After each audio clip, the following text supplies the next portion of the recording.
The town had its way of pretending not to notice her, except for the eyes that lingered longer than courtesy allowed. Folks still called her Mrs. Whitlock, though her husband was buried on the far edge of the cemetery, and the name sounded more like an accusation now than a kindness. 4 daughters she'd borne him, each laid into the earth before her own heart had healed from the last. And when the 4th tiny grave had been filled, his family and the town whispered that the fault was hers, that the Lord had withheld a son because her spirit was lacking. She had left him after he struck her in front of the blacksmith's wife, but leaving didn't sever the town's grip. Their stares and mutters were a rope that followed her everywhere. She was crossing the sunburnt patch of street between the mercantile and the stables when they stepped into her path. 2 little girls barefoot as summer, hair tangled in the prairie breeze. The older, no more than 8, held herself straight like she'd been born with a spine of iron.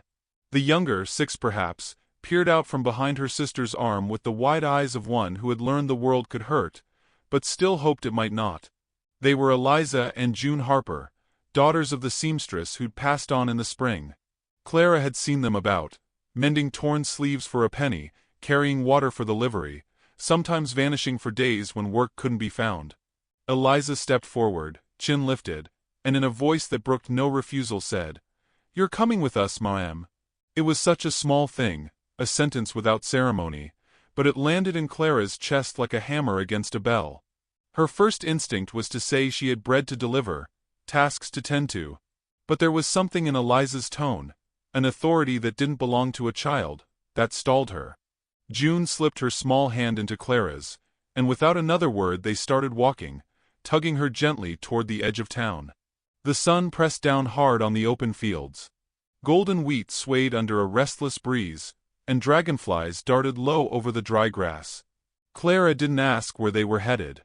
She simply followed, her worn boots scuffing the hard-packed dirt path. They crossed a shallow stream, June splashing in the water, while Eliza kept her skirts gathered to keep them dry. Beyond a stand of cottonwoods, an abandoned cabin waited in a clearing. The roof sagged a little at one corner, and the porch boards creaked, but the place had the feel of something patient, something that had been waiting for voices to fill it again. Inside was sparse. A table, 2 chairs, a pot-bellied stove, and the faint smell of ash from a long cold fire. The girls moved about with the ease of familiarity, pulling out a tin of cornmeal, a half loaf of bread. June pressed the bread into Clara's hands. "It's all we've got left," June said. "But we figured you needed it more." Clara wanted to refuse, but the look in Eliza's eyes told her it would insult them to turn it down. She broke the bread into 3 pieces, giving each girl their share before tasting her own. It was dry, a little stale, but it filled her mouth with a sweetness she hadn't tasted in weeks. They sat together in the fading light, and the girls asked her small questions. Where she was from, whether she liked the river, if she'd ever wanted to live somewhere else. Clara answered in measured words.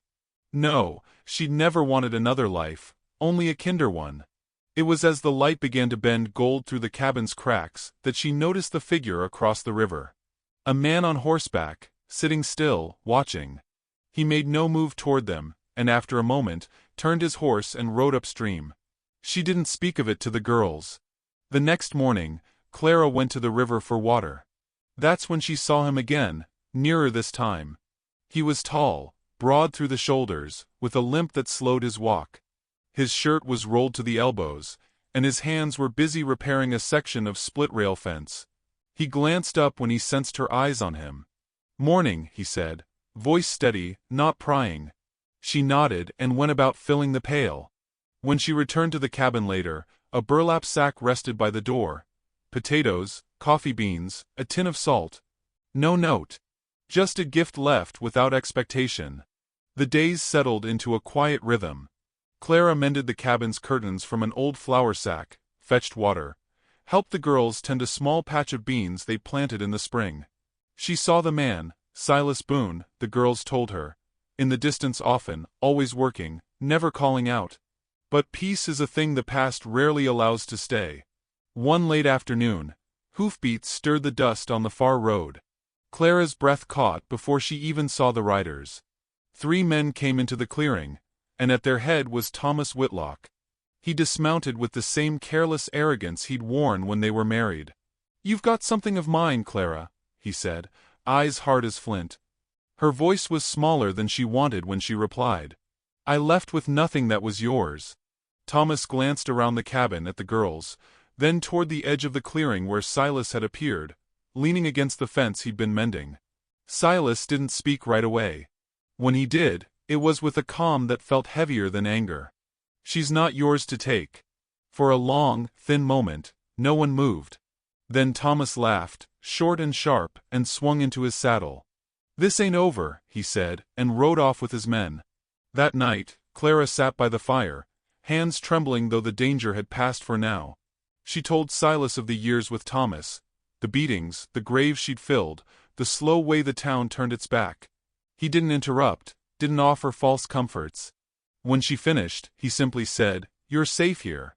But safety is tested, always. 2 nights later, Thomas came again. No pretense this time. He kicked the cabin door wide, and the girls woke with startled cries. Clara's heart raced, but before fear could root her to the floor, Silas was there, stepping between her and Thomas. His voice was quiet, but it cut through the air like a drawn blade. "You've got 2 choices. Leave now and keep breathing, or stay and see how fast you don't." Thomas's hand twitched near the pistol on his hip, but something in Silas's steady gaze made him falter. Clara found herself moving forward, her own voice breaking through the terror. "I'm not leaving, Thomas. Not now, not ever." She saw the surprise flash in his eyes, surprise that the woman he'd broken and bent could stand upright against him. He stepped back, muttered something she didn't hear, and was gone into the night. Silas closed the door, latched it, and the quiet that followed was the kind that settles deep, like the first snowfall after a storm. Clara sank into the nearest chair, the girls curling against her, and for the first time in years, the weight in her chest eased just enough to let her breathe without pain.